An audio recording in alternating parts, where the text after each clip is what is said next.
আসসালামু আলাইকুম ওরহমাতুল্লাহি অবরকাতু। সেনা প্রধান ওয়াকারুজ্জামান সাহেব হঠাৎ বিএনপি চেয়ারপারসন খালেদা জিয়ার সাথে কেন দেখা করলেন, এই ব্যাপারে পূর্ণ একটা ভিডিও দিয়েছেন পিনাকি ভট্টাচার্য দাদা। পুরো ভিডিওটা দেখার অনুরোধ রইল আপনাদেরকে। সেই সাথে সংবিধান এবং অনেক কিছু নিয়ে এখানে কথা বলা হয়েছে। তো সবাইকে অনুরোধ করব পুরো ভিডিওটা দেখেন, দেখে আপনাদের মতামত জানান। হয়তো অনেক কিছু জানতে পারবেন আপনারা, সবাই দেখতে থাকেন। ওয়াকারুজ্জামানের প্ল্যান কি আসলে, পুরো ভিডিওটা দেখে আপনাদের সবার মতামত জানাবেন। ধন্যবাদ সবাইকে। ওয়াকার সাহেব সচল হয়েছে, ওনার পাঙ্খা গজাইছে ইন্ডিয়ার সচিব নিয়ম বহির্ভূতভাবে ক্যান্টনমেন্টে যাইয়া যখন দেখা করছে, তারপর থেকে গত বুধবার সে খালেদা জিয়ার সাথে গেছে দেখা করতে। আমি যে প্রথম থেকে বলে আসতেছি যে এই ওয়াকার এটা ইন্ডিয়ান মাল, যখন বলেছি সিসির মতো একটা প্রো ইন্ডিয়ান সরকার বসাইতে চায়, তখন সবাই আরে রে রে করে উঠছিল। এমন ভাব সবাই তখন ওয়াকার লীগ হয়ে উঠছিল, নতুন জাতির পিতা হয়ে উঠছিল ওয়াকার। এখন বুঝেছেন তো উঠতে কি কই বান্ধা আছে। যারা তখন শিক্ষর মারিছিলেন আপনারা জবাব দিবেন, ইন্ডিয়ান ফরেন সেক্রেটারির সাথে কিসের ইটিস পিটিস, তার জবাব আছে নাই। ইন্ডিয়ান ফরেন সেক্রেটারি যে পানি পড়া দিছে, তার ভিত্তিতে এখন বাংলাদেশের রাজনীতির ইস্যুগুলো শেপ নিবে, আমি কয়ে রাখলাম, লিখে রাখেন। এরই একটা অ্যাসাইনমেন্ট হইতে পারে খালেদা জিয়ার সাথে দেখা করা, ওনারা কিছু বোঝানোর চেষ্টা করা। কি কি পানি পড়া দিছে ইন্ডিয়ান ফরেন সেক্রেটারি ওয়াকার রে, আসেন সেটা একটু বুঝে দেখি। কি দিছে এটা বলা মুশকিল, এটা ওয়াকার আর পররাষ্ট্র সচিব বিক্রম মিশ্র জানে, তবে আমরা অনুমান করতে পারি। এক নাম্বার, নতুন কোন রাজনৈতিক শক্তি যেন উত্থিত না হয়, কারণ সেই নতুন রাজনৈতিক শক্তি হবে ইন্ডিয়া বিরোধী। দুই নাম্বার, আওয়ামী লীগকে যেন রাজনীতি করতে দেওয়া হয়। তিন নাম্বার, জামাতকে যেন কোনো স্পেস না দেওয়া হয়। চার নাম্বার, এইসব কিছুর জন্য যেন ৭২-এর সংবিধান সমুন্নত থাকে। ৫ নাম্বার, নির্বাচন যেন দ্রুত হয়। নির্বাচন দ্রুত না হইলে বিএনপির খবর আছে, ধানের শিশার কেউ চিনবে না, চিনবে নাকি টেম্পু স্ট্যান্ড। যাই হোক, এমনিতে বিএনপি আমার উপরে বিলা, আরো বিলা হোক, সেটা চাই না। তাইলে যা যা ঘটতেছে রাজনৈতিক মহলে, সেই সব এই লাইন বরাবর না। এবার বুঝেছেন তো কাটটিকি কই বান্দা, ইন্ডিয়া মারিচ্ছে উটি থেকে আর লাশ পড়িচ্ছে ইটি। ওয়াকার সাহেব ক্যাঙ্কা জাতির ত্রাণ করতে, এবার বুঝেছেন তো, বুঝছাও। এইবার আসেন সংবিধান নিয়ে আলাপ করি। ৭২-এর সংবিধানের মধ্যে কি পাইছে বিএনপি, এটা রাখাই লাগবি। একটা রিল দেখেছিলাম ফেসবুকে, দেখি গুটাইতে গুটাইতে, যে মায়ের কাছে এক পোলা এক মাইয়া নিয়ে আসছে, তো কইছে যে এটা আমার বউ। তো মা কইছে কি আছে এর মধ্যে, তো পোলা কয় ওর মধ্যে তো নাতি আছে। দেখেন। ও মা, মা, হ্যাঁ বলছি আমি বিয়ে করেছি, এইটা তোমার বৌমা। এই মেয়ে হবে আমার বাড়ির বউ? কি আছে এই মেয়ের মধ্যে? ওর মধ্যে তোমার নাতি আছে। ইনকা ওই ৭২-এর সংবিধানের মধ্যে কি আছে দেখি, কোন ভালোবাসায় বিএনপি কি ঢুকাইছে এর মধ্যে, হাঙ্গারে দেখা দরকার, তাই না? আসেন দেখি। বিএনপি ৭২-এর সংবিধান থাকুক, এটা তো চায়, তাই না? তো মির্জা আব্বাস কইছে যে ওনার নাকি কষ্ট লাগে এই সংবিধানকে যখন বাদ দেওয়া লাগে। শহীদের রক্তের দিয়ে লেখা যে সংবিধান, সেই সংবিধানকে যখন কবর দেওয়ার কথা বলা হয়, তখন কিন্তু আমাদের কষ্ট লাগে। তো মানে দেখি আব্বাস ভাই, উনি আবার কইছে কি, আমি পড়ে দেখলাম অনেক মন দিয়া, ভুল কইছে নাকি? কইছে যে আমি ৭২ সালের সংবিধানের সমর্থক নই, আমি ৭১ সালের সংবিধানের মুক্তিযুদ্ধের রক্তের সমর্থক। মানে কি, বাংলাটাও তো ঠিক মতো কো ব্যাপারের নাই। মানে দেখি আব্বাস ভাই, ৭১ সালের সংবিধান কোনটা? আওলায় গেলে হবে, এখন ক্ষমতা নাই যেতে যেতে। আরো কইছে যে মুক্তিযুদ্ধ হয়েছিল বলে এই সংবিধান, ওই সংবিধানে যদি খারাপ কিছু থাকে নিশ্চয়ই সেটা বাতিল যোগ্য। ওই সংবিধানে যদি খারাপ কিছু থাকে নিশ্চয়ই সেটা বাতিল যোগ্য। তো আব্বাস ভাই, কি খারাপ জিনিস আছে সংবিধানে? আপনি তো কইছেন যদি থাকে, তাহলে কি খারাপ জিনিস আছে সেটা বলেন, কি বাতিল করবেন সেটা বলেন। আমরা তো মনে করি এক মন সংবিধান, দুধের মধ্যে এক ফোঁটা সোনা পড়েছে, পুরাটাই নষ্ট। তা আপনি বাদ দিবেন কি? পুরাটাই তো নষ্ট। একটা রাজনৈতিক দল হিসেবে আপনাদের তো বলতে হবে সংবিধানে খারাপ কি আছে। বলছেন কখনো? বলেন নাই। ওইটুকু কাজ তো করবেন না। ওই কাজ করার না আছে হ্যাডম, না আছে ইচ্ছা। সংবিধান সম্পর্কে আপনাদের ক্রিটিক্যাল পজিশন কি? নাই তো। তাই আপনারা এটা বদলাবেন না। অবশ্য ক্ষমতা গেলে বদলানোর মতো সংখ্যাগরিষ্ঠতা আপনাদের থাকবে না, লিখে রাখেন, কয়ে দিলাম আজকে। না না, আমাদের বদ্ধ না আর কি। আপনারা প্রত্যেকদিন নিশ্চিত করিচ্ছেন যে আপনাদের ভোট কমে। আপনাদের ভোটের মুরগি আপনি লেজে কাটবেন না গলায় কাটবেন সেটা আপনাদের ব্যাপার, কিন্তু আপনাদের বলতে হবে আপনারা কি বদলাবেন সংবিধানের। না বললে নির্বাচনে যাইতে পারবেন না। নির্বাচনে যাইয়া দেখেন কোন কিসিমের সমালোচনা শুনেন আমাদের কাছ থেকে টের পাইবেন তখন। ভাইবেন না আপনাদের ভোট দেওয়ার জন্য বসে আছে সবাই, না ওই দিন বাগে খাইছে। কেন আপনাদের ভোট ব্যাংক বাগে খাইতেছে সেটা আমি আলাপ করবনি, দেখাই দিমুনি কেন আপনার ভোট ব্যাংক বাগে খাইতেছে। খুব মনে করেন যে মার্কা দেখে চাপ্পা দিবে, ওই দিন গেছে। আজ আমার আলাপ শুধু সংবিধান নিয়ে। আবার রিজি ভাই কইছে যে সংবিধান বাতিল মানে নাকি মুক্তিযুদ্ধকে অস্বীকার করা। উনি কাইন্দে শেষ মুজিবের ছবি কেন নামানো হয়েছে দেখেন। শেখ মুজিবের ছবি নামানোটা উচিত হয়নি। খন্দকার মোস্তাক নামিয়েছিলেন, জিয়াউর রহমান তুলেছিলেন। ইতিহাস আপনার নির্ধারণ করবে, বিচার করবে। তো সেই বিচারের ভার থাকলো, জনগণ বিচার করবে। কিন্তু আমাদের জাতীয় জীবনের, জাতীয় ইতিহাসের আন্দোলনে যার যতটুকু অবদান সেটা স্বীকার করা হোক। আমরা আওয়ামী লীগের মতো সংকীর্ণ নই, আমরা ছোট মনের প্রচার দেব না। এই জন্যই বলছি শেখ মুজিবের ছবি নামানোটা উচিত হয়নি। তো বাঘের পিছে যেমন ফেউ থাকে না, তেমনি বাংলাদেশের সরকারি দলের পিছে একটা গৃহপালিত বিরোধী দল থাকে। এটা এরশাদ শুরু করেছিল। এরশাদের ছিল আসাম রব, হাসিনার ছিল জাতীয় পার্টি, আর ক্ষমতায় যাইতে না যাইতে গৃহপালিত বিরোধী দল ইলেক্ট করে ফেলছে ওই বিএনপি, নূর সাকি এদেরকে দিয়া। এদের নমিনেশন আগেই কনফার্ম করেছে। দেখেন নিজের দলের নমিনেশনের খবর নাই, ওই জোট সঙ্গীর নমিনেশন কনফার্ম করেছে 6 নেতার। হ্যাঁ, তো এই গৃহপালিত বিরোধী দলের এক নেতা নূর অলরেডি আওয়াজ দিতেছে তারা 72-এর সংবিধান বাতিল চায় না। বাকিরাও কবে একটু ওয়েট করেন, এই 6 ক্যান্ডিডেটের জামানত বাজেয়াপ্ত হওয়ার চান্স আছে কলে। আমি কয়ে দিলাম, এখনই কয়ে দিলাম, বুঝছাও।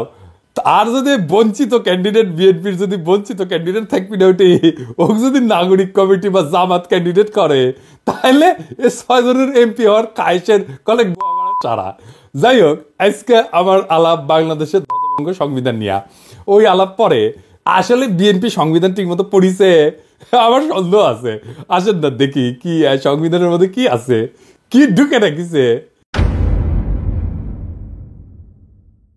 1956 সালে পাকিস্তানের সংবিধানের একটা আলোচনা হইতেছিল। সেইখানে যে সমস্ত ধারার সমালোচনা করেছিল আওয়ামী লীগ, সেগুলো 72-এর সংবিধানে ঢুকে দিছে। কেন আওয়ামী লীগ তখন সমর্থন করেছিল? কেন? কারণ ওই শাসনতন্ত্রটা তৈরি করা হয়েছিল আইয়ুব খানকে সামনে রেখা। আইয়ুব খান যেন একটা এক নাক হইয়া উঠতে পারে, সেটা সবকিছু ওই শাসনতন্ত্রে ছিল পাকিস্তানের। তো পরে যখন বাংলাদেশ এলো, তখন যে থাকবে ক্ষমতা, সে যেন এক নাক হইয়া উঠতে পারে, সেজন্য যা যা কিছু ছিল আইয়ুব খান ঢুকাইছিল, সবকিছু ঢুকাইছে। পাকিস্তানের ওই শাসনতন্ত্রে যে যে ক্ষমতা দেওয়া হয়েছিল না আইয়ুব খানকে, বাংলাদেশের এই 72-এর সংবিধানে প্রধানমন্ত্রীকে সে একই রকম ক্ষমতা দেওয়া হয়েছে। আপনি তো জানেন যে এমপি ইলেকশন হয়ে আসে 300টা সিট থেকে, কিন্তু এই এমপি কি কেন স্বাধীনভাবে কোনো আলাপ করতে পারে, সিদ্ধান্ত নিতে পারে, মতামত দিতে পারে না? দলের ডিসিশনের বাইরে গেলে সদস্যপদ বাতিল হয়ে যায়। মানে হাসিনা যেটা চাইবে, বা সংসদের নেতা যেটা চাইবে, বা ভবিষ্যৎ দলের নেতা যেটা চাইবে, সেখানে এমপিদের ভোট দিতে হবে। তাহলে আলাদা আলাদা এমপি থেকে লাভ কি, তাই না? দলের সিদ্ধান্তের বাইরে যদি ভোটই দিতে না পারে, তাহলে আলাদা আলাদা ভোট করার তো দরকার নাই। 300 জন আলাদা লোকের তো দরকার নেই, একজন থাকলেই হয়তো, তাই না? এই সংবিধানে মিশামিশি মেলা কথা লেখা আছে, কথা দিয়ে ভরে রেখেছে আর কি। লিখেছে প্রজাতন্ত্রের সকল ক্ষমতার মালিক নাকি জনগণ। বাপরে, তার মানে আমি আপনি জনগণ, তা আমি আপনি মালিক তো, তাই না? হ্যাঁ, তো লিখেছে কি? লিখেছে প্রজাতন্ত্রের সকল ক্ষমতার মালিক জনগণ। এটা দিয়া কিন্তু শেষ না, এরপরে বাক্যটা একটা সেমিকলন চিহ্ন দিয়া আবার ঘোষণা করছে যে এই ক্ষমতা কেবল সংবিধানের অধীনে ও কর্তৃত্বে কার্যকর হইবে। তাহলে প্রশ্ন যেটা স্বাভাবিকভাবে আসে সেটা হইতেছে যে সংবিধান জনগণের যে ক্ষমতা, এটা কাদের, কিভাবে প্রয়োগের দায়িত্বটা দিছে কাকে? এই ক্ষমতা কেবল সংবিধানের অধীনে ও কর্তৃত্বে কার্যকর হবে। তার মানে কি? তার মানে এই ক্ষমতাটা প্রয়োগের দায়িত্ব কারে দিছে, বুঝছেন? এই ক্ষমতা প্রয়োগের মালিক হইতেছে প্রধানমন্ত্রী। আপনি মালিক, কিন্তু প্রয়োগ করবে প্রধানমন্ত্রী। মানে বুঝেছেন তো, মালিক আপনি, কিন্তু মালিকের ক্ষমতা প্রধানমন্ত্রী। তো এই কাগজের মালিক হওয়া কাম কি, লাভ কি? বাড়ির মালিক আপনি, কিন্তু এই বাড়ির থেকে পাশের বাড়ির মুখলেস, তো এই বাড়ি থেকে আপনার লাভ কি? ভোট দেওয়ার অধিকার ছাড়া ক্ষমতা প্রয়োগের কোনো বিধান এই সংবিধানে কোথাও আপনি খুঁজে পাবেন না। তাও এই সামান্য অধিকারটাও কেড়ে নেওয়া হয়। তার ফলে সংবিধানে যাই লেখা থাকুক, মালিক বলুক যাই করুক, জনগণ আখেরে দাস হইয়া যায় রাজনৈতিক দলে। এবার আসেন রাষ্ট্রপতির ভূমিকা নিয়ে কথা বলি।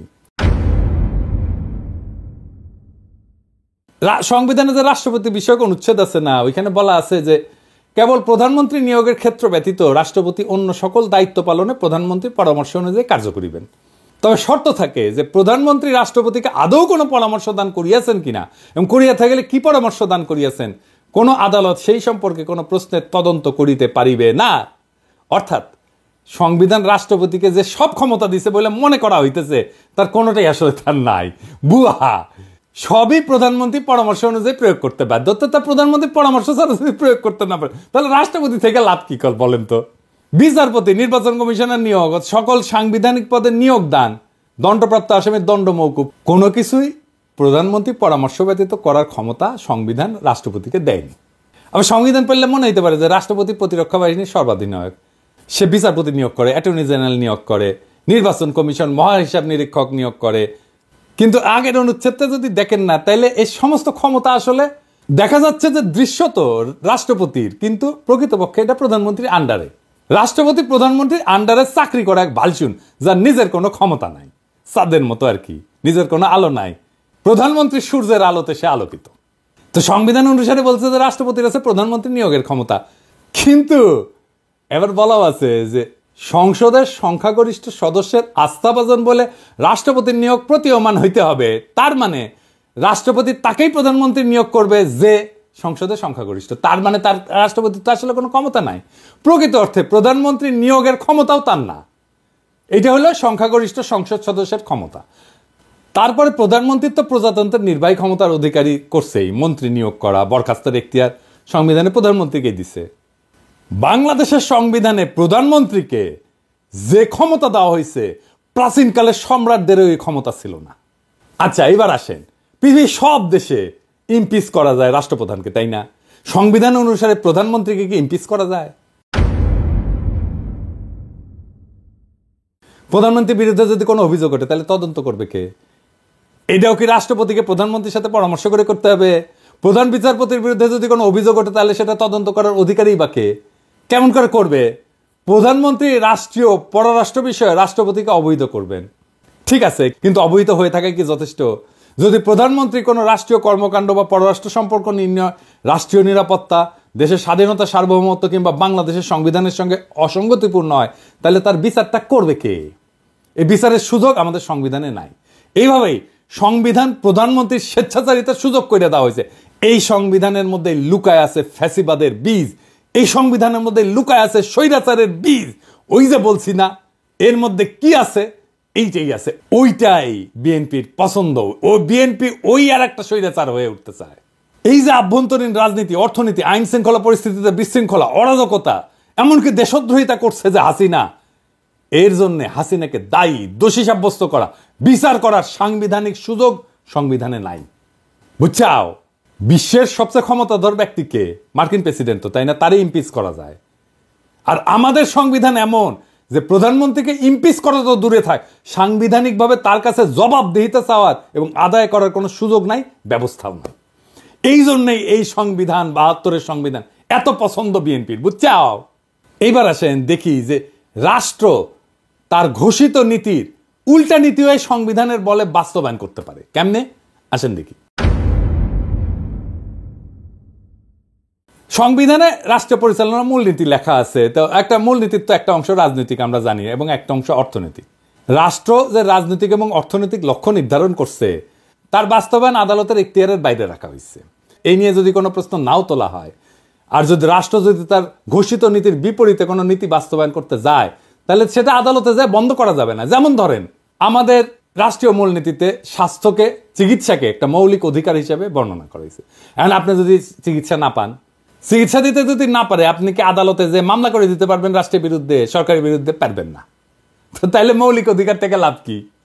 এই সংসদকে 2/3 ভোটে সংবিধানের সব কিছু পরিবর্তন, স্থগিত, এটার ক্ষমতা দেওয়া হয়েছে। যেটা এমনকি মূলনীতি হইলেও, সংবিধানের মূলনীতি হইলেও, রাষ্ট্রীয় মূলনীতি হইলেও, সেটা মৌলিক অধিকার হইলেও, এমন যে কোনো কিছুই সে স্থগিত করে দিতে পারে, নষ্ট করে দিতে পারে। রাষ্ট্রের মূলনীতি বাস্তবে প্রয়োগ না করে সম্পূর্ণ বিপরীত পথে চললেও তা কোনোভাবে সংবিধানের লঙ্ঘন হবে না যদি 2/3 ভোট আপনি পান। এবং এই রাহাজানি বন্ধ করার কোনো সাংবিধানিক ব্যবস্থা এই সংবিধানে নাই। 2/3 ভোট নিয়ে বাংলাদেশের নাম যদি গান্ডুল্যান্ড করে দেওয়া হয় তাও সই, সেটাও সংবিধান সম্মত। আর এই সংবিধানে হাত দিতে হলে বিএনপি ব্যথা পায়। তো সংবিধান যদি জনগণের অভিপ্রায় প্রকাশ হয় তার স্বাধীনতা রক্ষার সনদ হয়, তাহলে জনগণের ঊর্ধ্বে তো কারো অবস্থান হইতে পারে না। কিন্তু এমপিরা জনগণের ঊর্ধ্বে হয়ে যায় যদি তার 2/3 সংখ্যাগরিষ্ঠতা থাকে। সুতরাং জনগণ তার জাতীয় বা রাষ্ট্রীয় অভিপ্রায় হিসেবে যা ঠিক করবে সেটা সংশোধনের এখতিয়ার কোনোভাবেই এই এমপিদের কাছে থাকতে পারে না, কিন্তু এই সংবিধানে আছে। জনগণের অনুমোদন ছাড়া সংবিধান সংশোধন হইতে পারে না, কিন্তু এই সংবিধানে করা যায়। আমেরিকার কথা ধরেন, সংবিধান সংশোধনের এখতিয়ার তো সিনেটের হাতে থাকে না। কেন থাকে না? কারণ সিনেট সদস্যরা নিজেরাই এই সংবিধানের মাধ্যমে ক্ষমতা নেয়। সুতরাং তারা নিজেরা যদি সংবিধান সংশোধন করতে যায় তাহলে নিজেদের ক্ষমতা এবং কর্তৃত্বের যে উৎস তাকেই অস্বীকার করা হয়, এমনকি নিজেদেরকে অস্বীকার করা হয়। সুতরাং সাধারণ সিনেটের কাছে সংবিধান সংশোধনের এখতিয়ার থাকতে পারে না।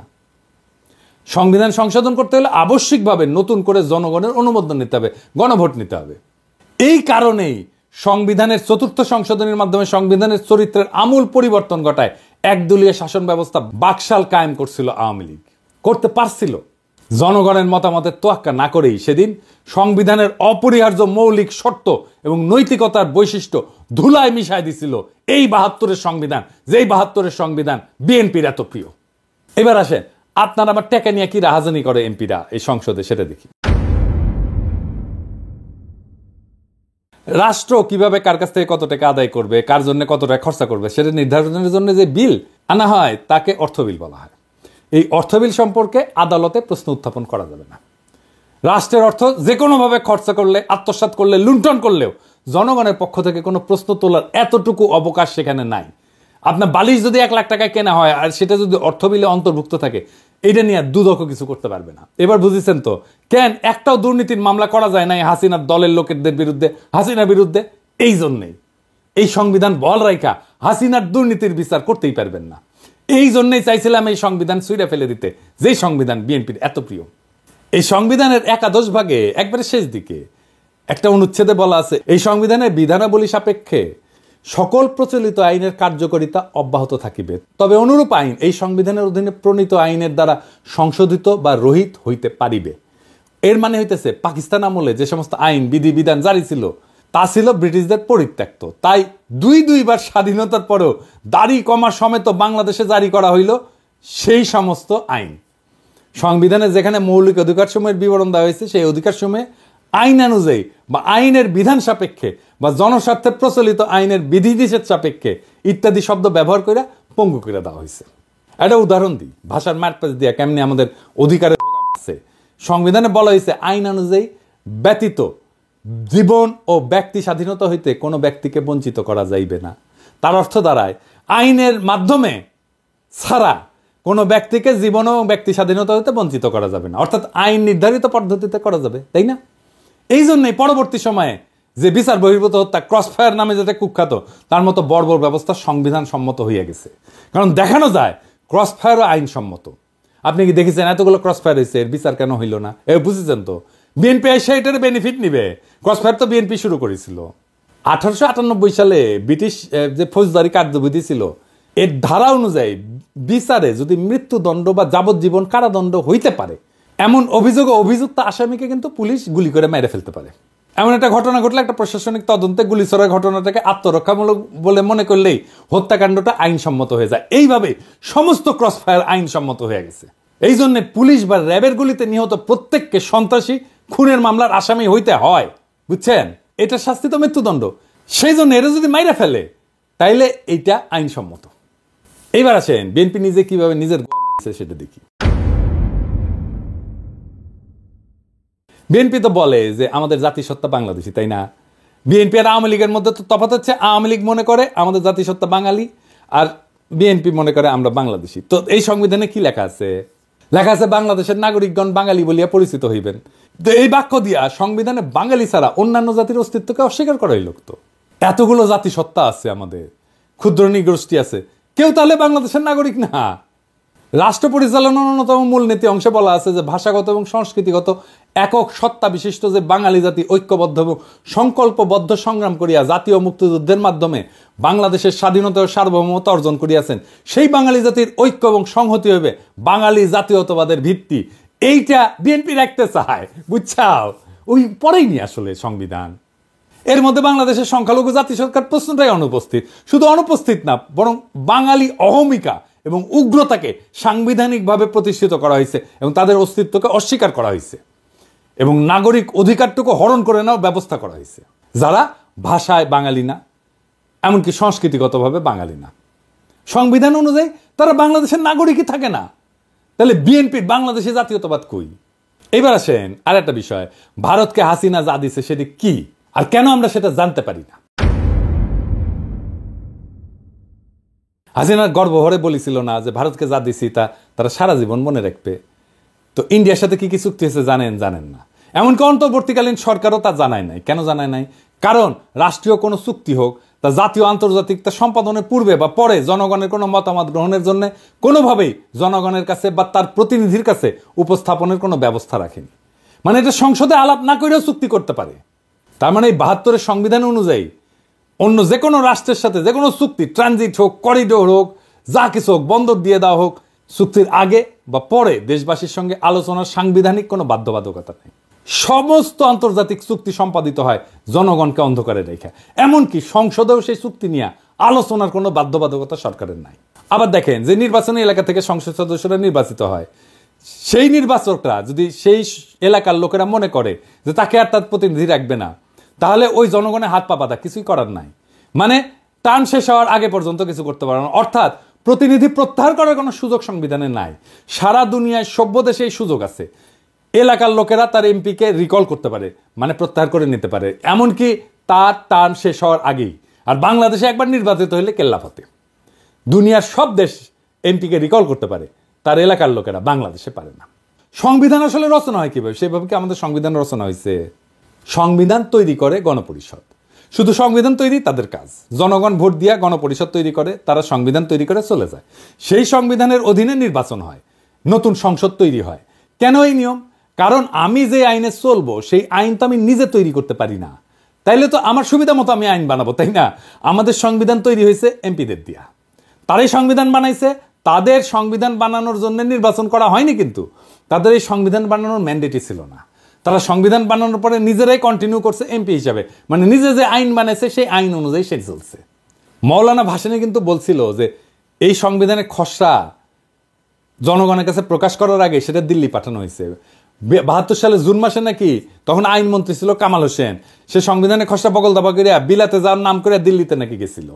আচ্ছা ধরেন বানাইলো সংবিধান, মেলা ভালো সংবিধান বানাইছে, ধরে নিলাম, ধরেন হ্যাঁ তাই সই।